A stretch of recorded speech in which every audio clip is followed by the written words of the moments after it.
Je vous invite à vous installer confortablement et à fermer les yeux. Vous pouvez choisir d'écouter ma voix ou de ne pas l'entendre, car le fait d'être ici et maintenant, c'est comme si vous alliez être avec vos mamelles ou votre poitrine pour qu'il n'y ait plus de mensonges entre ces deux. Je ne sais pas si une cohabitation serait une bonne compagnie. Ce que je sais, c'est que lors d'une séance d'hypnose, vous avez l'impression que votre conscient permet à votre inconscient de trouver le chemin tel une guidance automatique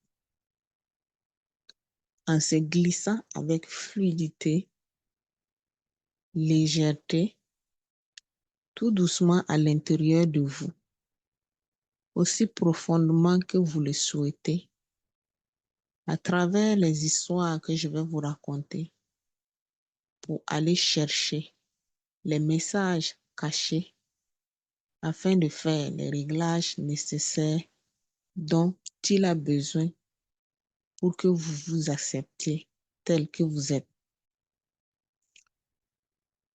J'aimerais commencer par vous raconter l'histoire d'une femme qui aimait se cacher dans un trou quand elle était petite. Elle aimait choisir la forme des trous pour en faire sa cachette, et cela selon ses envies.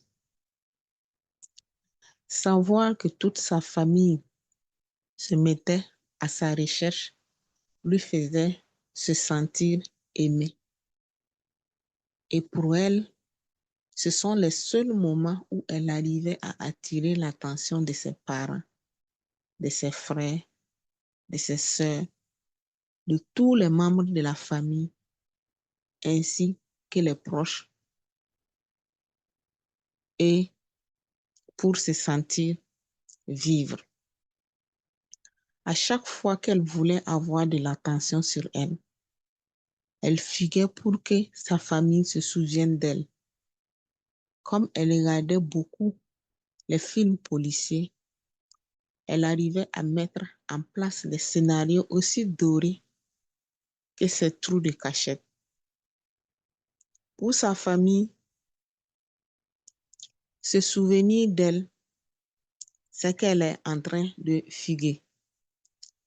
Et ces fugues la rendaient heureuse, contente d'avoir pu réaliser ces fugues qui sont si belles comme des films policiers.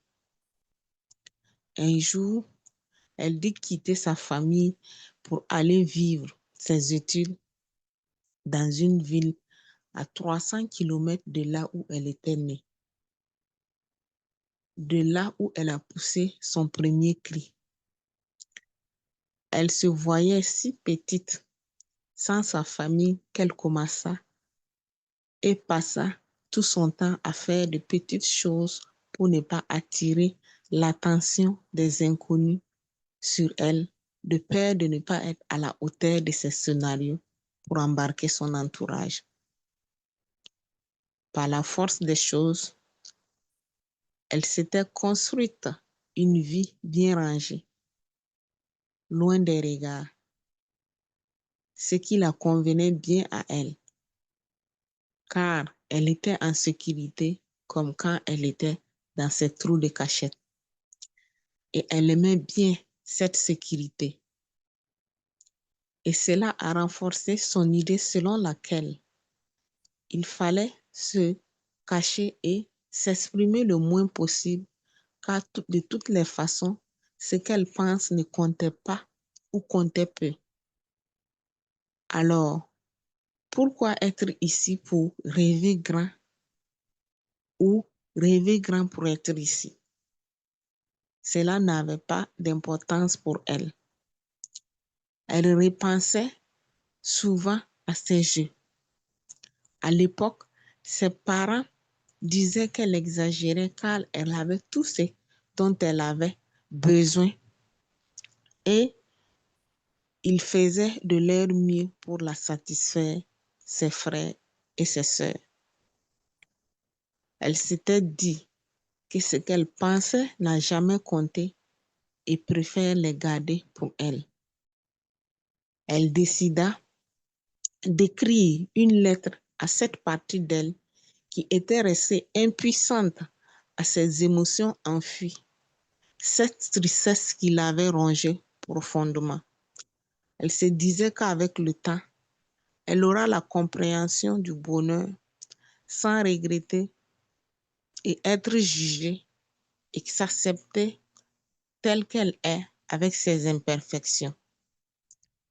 Et si vous aussi, vous pourriez permettre à votre inconscient de s'engager dans la compréhension de vos imperfections, et que cette séance pourrait à chaque fois qu'il serait nécessaire vous aider à retrouver une harmonie et à vous accepter dans ce monde tel que vous êtes. Pour terminer, j'aimerais te raconter l'histoire d'un petit garçon qui trouva une clé en or au coin de la rue. Quand il trouva la clé, une joie immense inondait son visage, même s'il ne savait pas quoi faire avec cette clé pour l'instant. Il imagina comment l'utiliser et mille et une idées traversaient son esprit. Devait-il montrer la clé à sa mère avec qui il était si proche?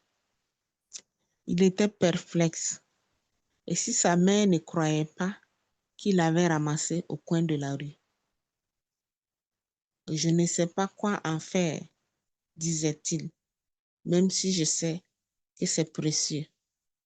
Soudain, il aperçut sa sœur et il essaya de cacher son trésor. Mais sa sœur l'avait déjà vu.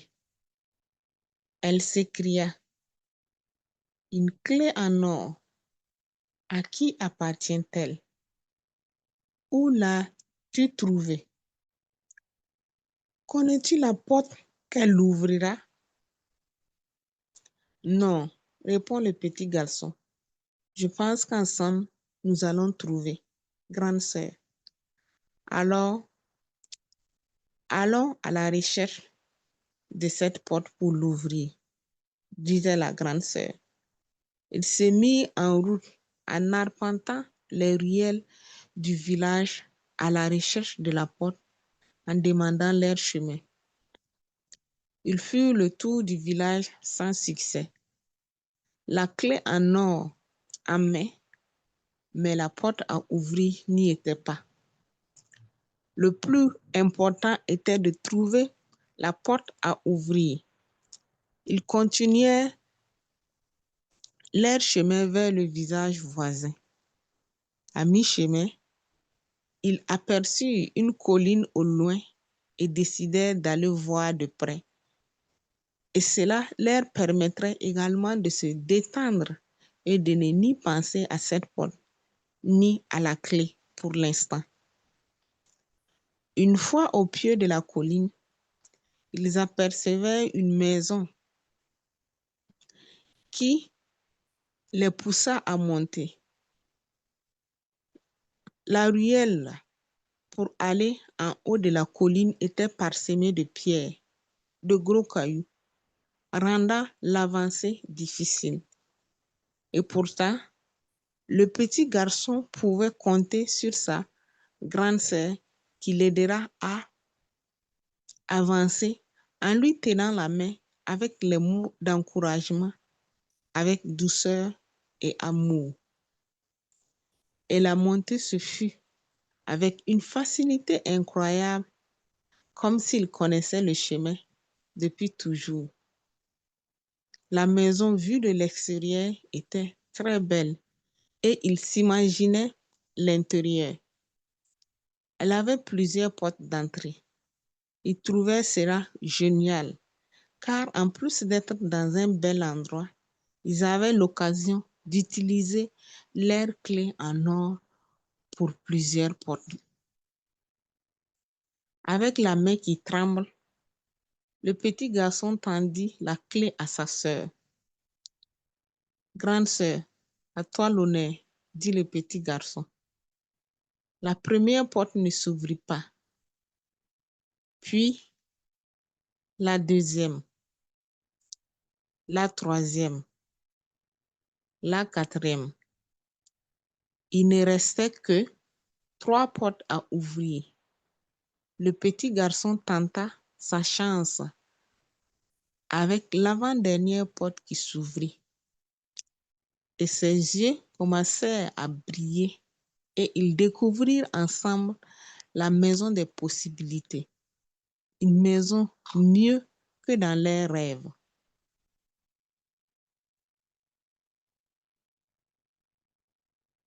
Je ne sais pas si vous savez que parfois nous pensons que les choses sont trop belles pour être vraies quand il s'agit de nous.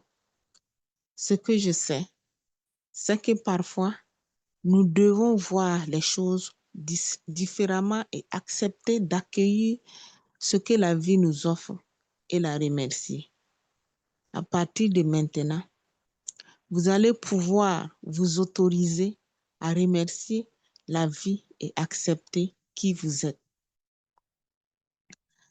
Maintenant, nous allons demander à votre inconscient de faire les mises à jour pour vous accepter le mieux possible. Imaginez qu'un bouton mise à jour existe en vous. Vous avez juste à appuyer dessus pour permettre de vous accepter tel que vous êtes.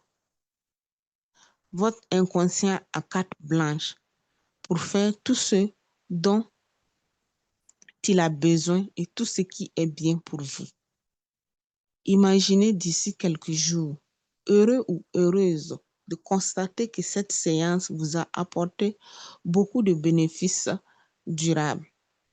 Vous vous sentez bien dans votre tête, dans votre peau et plus épanoui.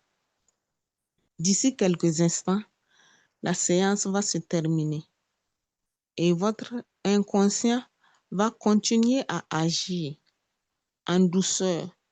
Vous allez pouvoir commencer à revenir à la réalité et quand vous le souhaiterez, à votre propre rythme, vous pourrez simplement revenir ici et maintenant.